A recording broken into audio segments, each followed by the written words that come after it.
Good morning to everyone and welcome on LKP and Chandrasekhar Thakur ji sir on FB Live Show.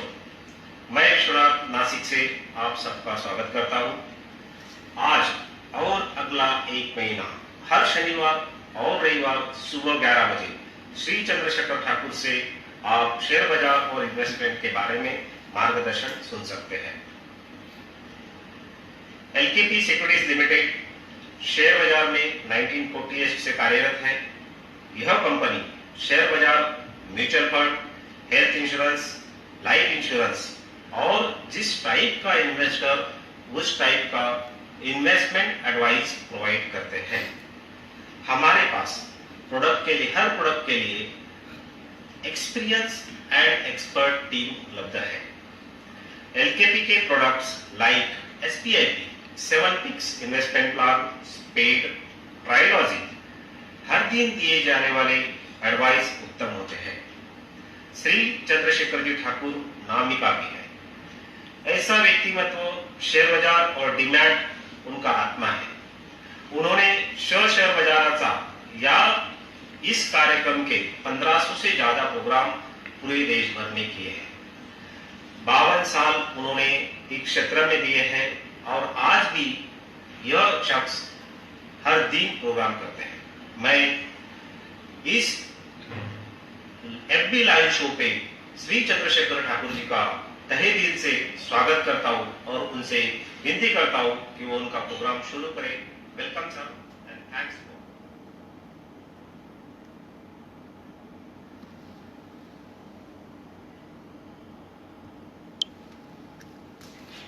नमस्ते सभी भाइयों बहनों को मेरा प्रणाम। स्टॉक मार्केट अवेयरनेस प्रोग्राम में आप सबका स्वागत है। प्रोग्राम शुरू करने के पहले मैं शुक्रिया अदा करना चाहता हूं LKP securities team, miss Alafiya madam, दूसरे श्री प्रवीण जी नायडू जो पुणे कार्यालय के प्रमुख है, तीसरे मिस्टर विश्वनाथ जो अभी उन्होंने प्रास्ताविक भाषण किया, मिस्टर विश्वनाथ जी नासिक यूनिट के हेड है। ये सभी के प्रति मैं आभार व्यक्त करता हूं क्योंकि इन्होंने ये कार्यक्रम में मुझे बुलाया। कार्यक्रम के लिए जो अरेंजमेंट्स है सब इन्होंने कर दी है।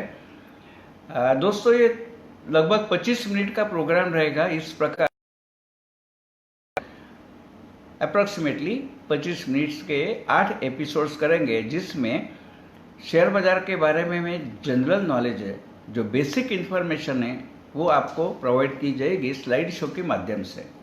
जिससे कहा आज तक मैंने 1589 लेक्चर्स किए हैं शेयर मार्केट की जानकारी देने के लिए। ये मेरे लेक्चर्स में मैं बेसिक नॉलेज जो है अदा करता हूँ, क्योंकि कहाँ इन्वेस्ट करना है, कौन सी सेक्टर, कौन सी कंपनी, ये एरिया मेरा नहीं है। क्योंकि ये जो प्रोग्राम मैं करता हूँ वो जस्ट अवेयरनेस प्रोग्राम्स है। बाकी जो आपको असिस्टेंस चाहिए वो एलकेपी सिक्योरिटी की तरफ से मिलेगी। मुझे आपसे ये रिक्वेस्ट रहेगी कि प्रोग्राम के दरमियान आपके कुछ प्रश्न हैं तो आप कमेंट में लिख सकते हैं। लेकिन ये प्रोग्राम का स्वरूप ऐसा है कि प्रोग्राम के दरमियान शायद मैं सभी प्रश्नों के उत्तर नहीं दे सकता हूँ, लेकिन प्रोग्राम पूरा होने के बाद फेसबुक पर यही रिकॉर्ड होता है प्रोग्राम, वो मैं वापस देखूंगा और आपके जो प्रश्न है उसका जवाब मैं अगले एपिसोड में दूंगा।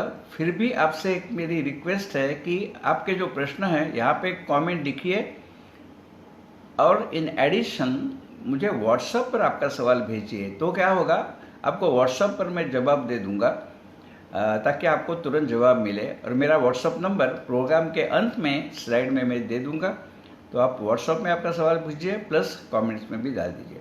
मैं एक बार फिर से दोहराना चाहता हूँ कि ये प्रोग्राम में कोई टिप नहीं दी जाती है, क्योंकि टिप्स देना ये मेरा काम नहीं है, सेबी द्वारा उसे परमिशन भी नहीं है। सिर्फ जो जानकारी चाहिए लोगों को, जो अक्सर कम रहती है, वो बेसिक नॉलेज देने के लिए प्रोग्राम रहता है। तो आज के ये पहले एपिसोड में हम लोग देखेंगे कंपनी क्या है, शेयर क्या होता है, शेयर होल्डर किसे कहते हैं, डिविडेंड किसे कहते हैं, आईपीओ मतलब क्या, initial public offer, primary market क्या है, सेकेंडरी मार्केट क्या है, ये सब विषय है वो आज के एपिसोड में हम लोग देखेंगे। और अगले एपिसोड में उसके आगे भी जो है एक एक टॉपिक हम लोग देखते रहेंगे। ये प्रोग्राम सब जगह होते हैं ऑल इंडिया में, जैसे नॉर्थ में भी हिंदी में करता हूँ, साउथ में इंग्लिश में करता हूँ, महाराष्ट्र में मराठी, गुजरात में गुजराती। ये महाराष्ट्र गवर्नमेंट का जो मंत्रालय है वहाँ पे ये प्रोग्राम हो गया था, उसको बहुत अच्छा रिस्पॉन्स मिला कि वापस एक बार उन्होंने 6 फ्लोर पे, तो एक प्रकार से राजमान्यता मिली है प्रोग्राम के लिए। महाराष्ट्र गवर्नमेंट की तरफ से जो डायरेक्टर ऑफ लाइब्रेरीज है उनके ज़रिए 35 प्रोग्राम्स हो गए थे। दूरदर्शन ने भी 16 प्रोग्राम्स का अरेंजमेंट कर दिया था। महाराष्ट्र पुलिस के लिए मैंने 26 प्रोग्राम कर दिए। ये प्रोग्राम पब्लिक के लिए भी ओपन होते हैं और पुलिस कर्मचारियों के लिए भी होते हैं। तो इस प्रकार जगह जगह हम लोग सब करते हैं। सबसे बड़ा मैंने कर दिया पिछले 20 साल में, वो नासिक में कर दिया था, कालिदास कला मंदिर, और वहाँ पे जो ऑडियंस की संख्या थी 1430।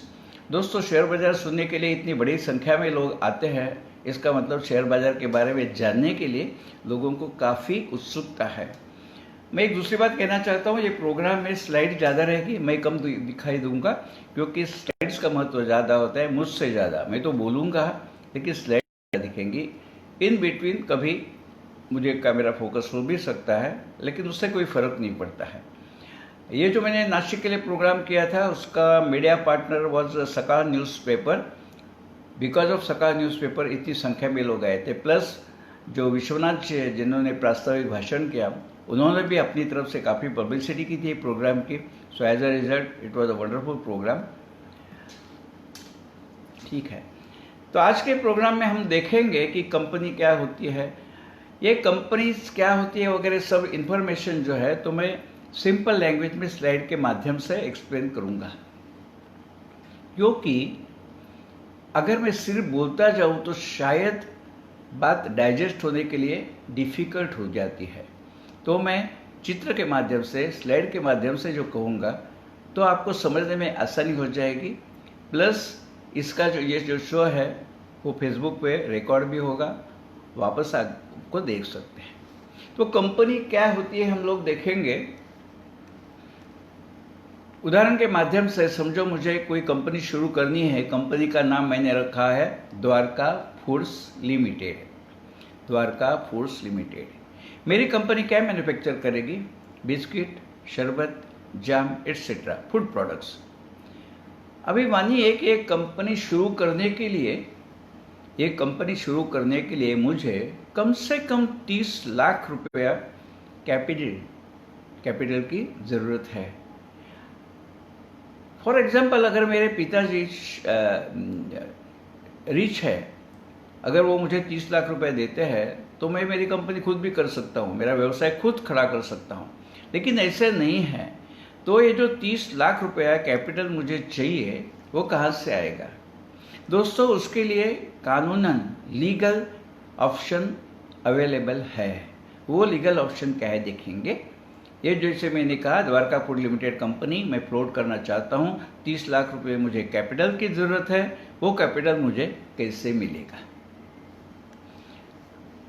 देखिए, 30 लाख रुपए कैपिटल मुझे चाहिए। मैं बैंक से तो लोन नहीं ले सकता हूँ।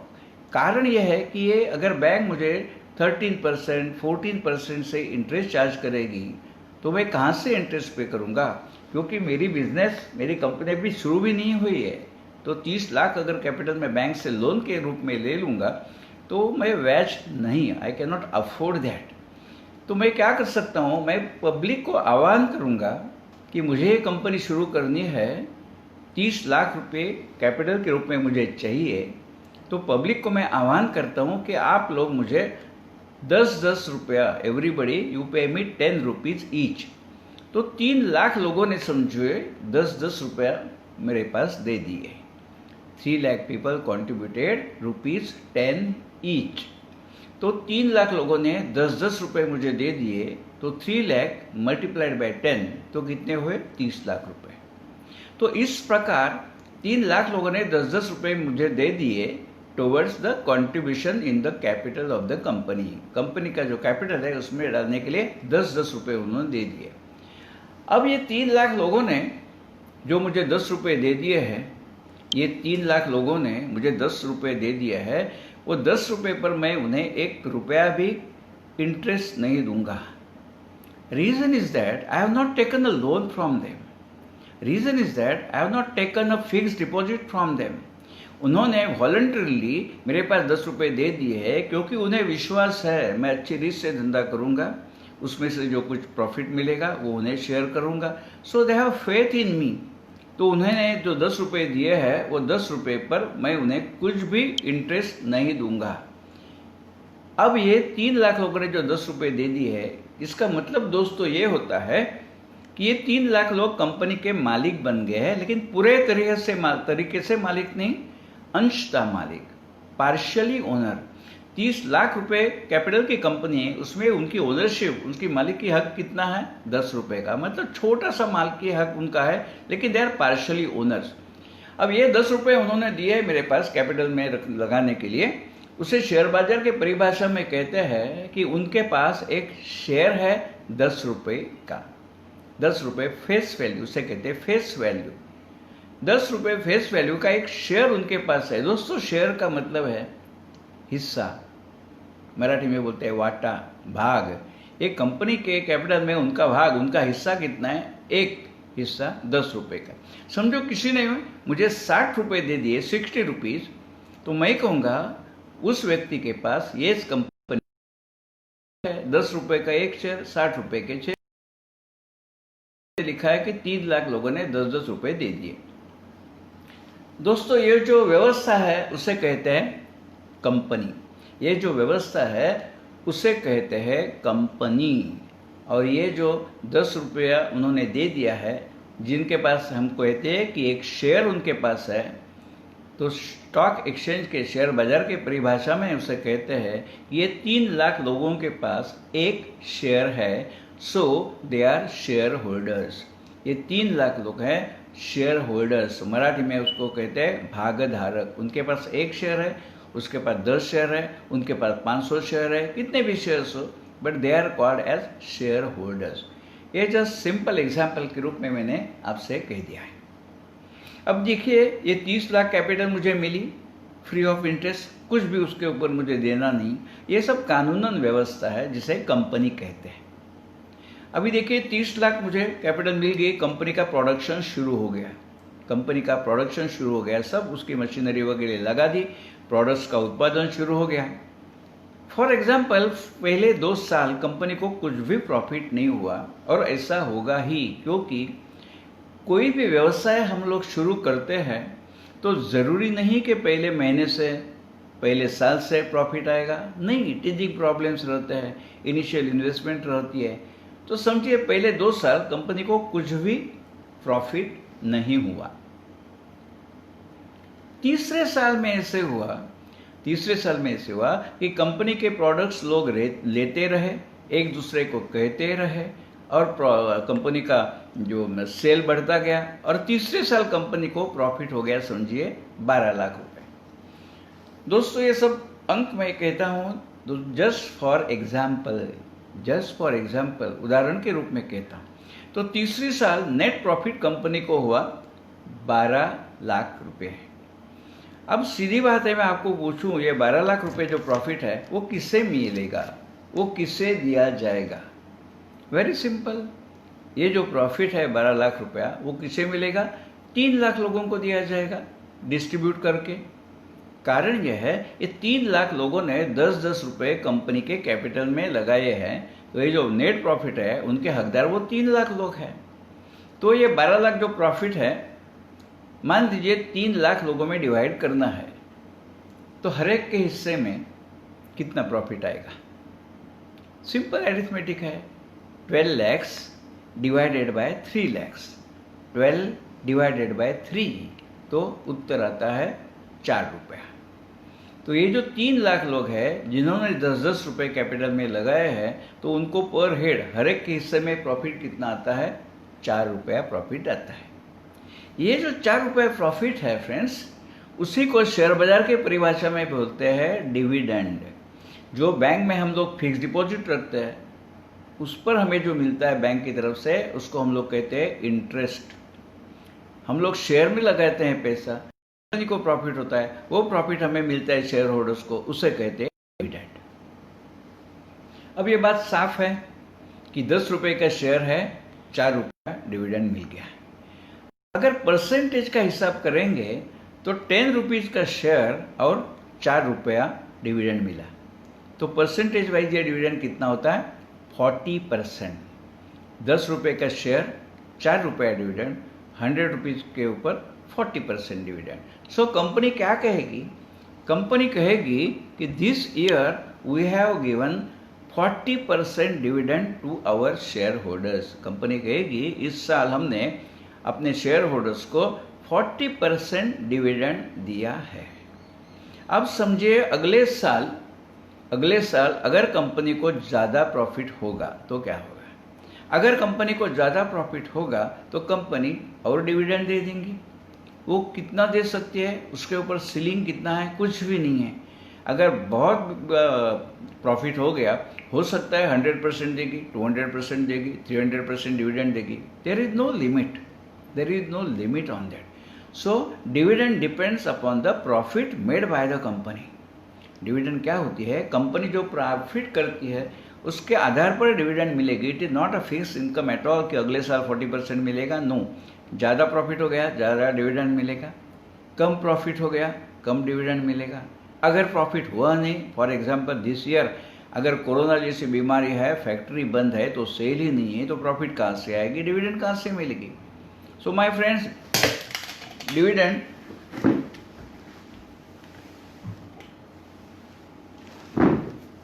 dividend is not a fixed income at all. It depends upon the profit which company is making. So this way हमने देखा शेयर क्या है, शेयर होल्डर क्या है, कंपनी क्या है। In a very easy way I have explain this.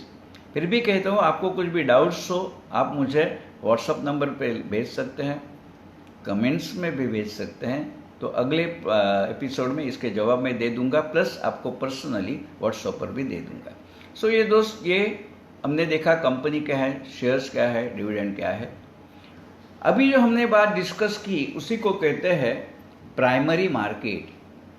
Primary market का simple अर्थ यह है कि इनिशियली शुरू में कंपनी को प्रॉफिट कैपिटल चाहिए, तो कंपनी ने शेयर बेचे पब्लिक को, कंपनी ने शेयर खरीद लिए, उसको बोलते हैं प्राइमरी मार्केट। और ये जो प्रक्रिया होती है, पब्लिक से 10 रुपया लिए और पब्लिक को एक शेयर दिया है, ये प्रक्रिया जो है उसे कहते हैं IPO।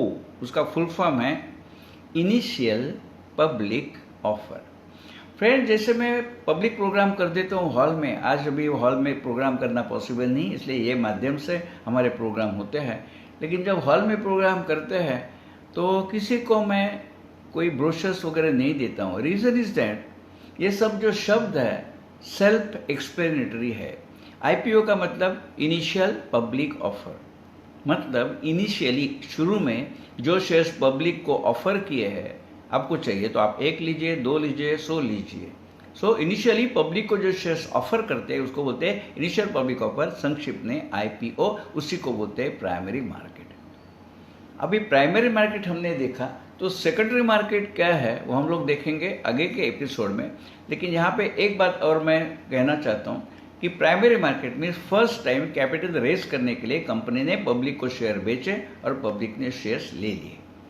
अब जैसे द्वारका फूड के बारे में हमने देखा कि 10 रुपये फेस वैल्यू है शेयर्स की, वो कंपनी ने 10 रुपये में ही पब्लिक को शेयर दे दिए।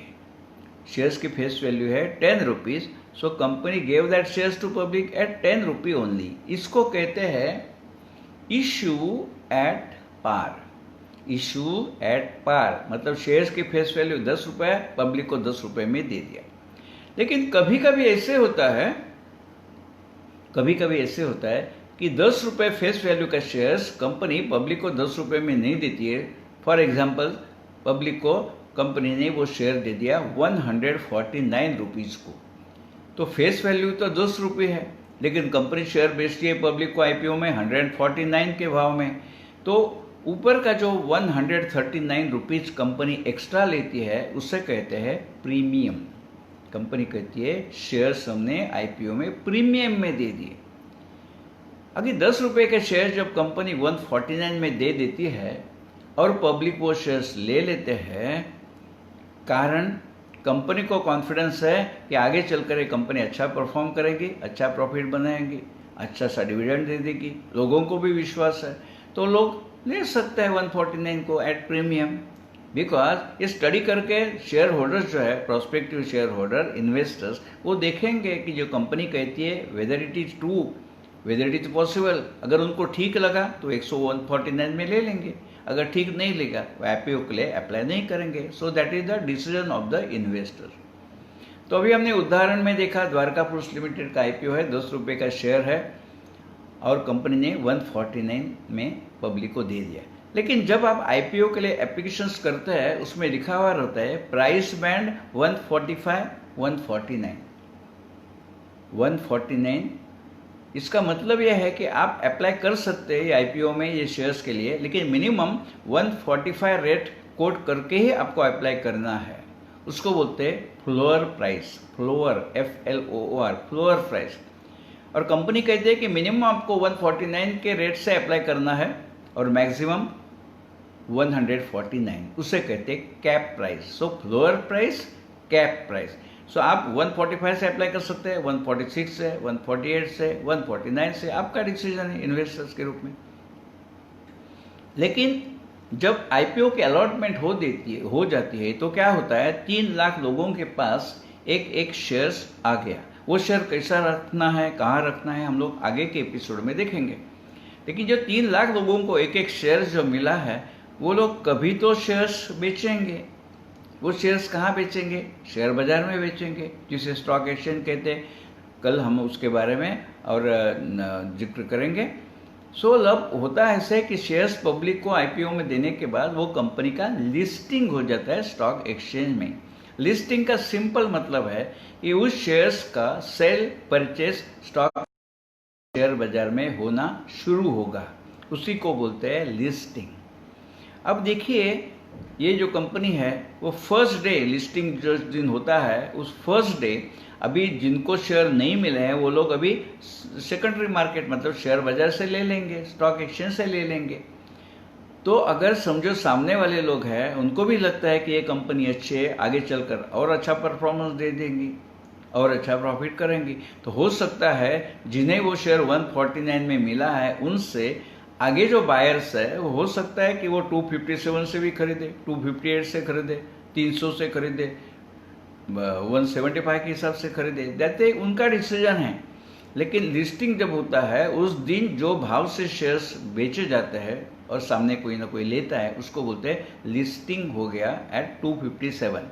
मतलब समझिए जिन्हें आईपीओ में शेयर्स मिले थे 149 के भाव में, उन्होंने सोचा कि जैसे लिस्टिंग होता है आफ्टर फ्यू डेज, तो उन्होंने on the first day of listing अगर शेयर बेचते हैं 257 में, तो उनको कुछ ही दिनों में, समझिए कि 8-10 दिन में 149 के शेयर पर 108 रुपये ज़्यादा मिल गए। सो दे आर ऑल्सो हैप्पी। लेकिन ज़रूरी नहीं कि हर बार लिस्टिंग ज़्यादा भाव से ही होगा। ऐसे भी उदाहरण है कि जो भाव से अलॉटमेंट हो गई है आईपीओ में उससे कम भाव में भी लिस्टिंग होने के भी उदाहरण है। ये जस्ट मैंने उदाहरण दे दिया। सो 145 is the floor price, 149 is the cap price. और जैसे देखा लिस्टिंग होता है मतलब स्टॉक एक्सचेंज में वो शेयर्स की खरीदी और बिक्री होना शुरू हो जाता है। तो इस प्रकार हमने देखा भी ये सब बातें हैं वो लिखी है कंपनीज एक्ट 1956। कंपनीज एक्ट 1956 में पास हुआ था। 1956 के बाद में बहुत से चेंजेस, बहुत से बदलाव हो गए कंपनीज एक्ट में। अब वो कंपनीज एक्ट नए नाम से जाना जाता है कंपनीज एक्ट 2013। फ्रेंड्स, आप पर ये सब पढ़ेंगे कंपनीज एक्ट 2013, उसमें ये सब बातें लिखी है। लेकिन व्हाट आई मीन कि हमें ये स्टेज में ये सब चीज़ें जानने की ज़रूरत नहीं है, क्योंकि हम लोग इन्वेस्टर्स है तो मिनिमम जो बेसिक नॉलेज है वो स्लाइड्स के माध्यम से मैं दे देता हूँ।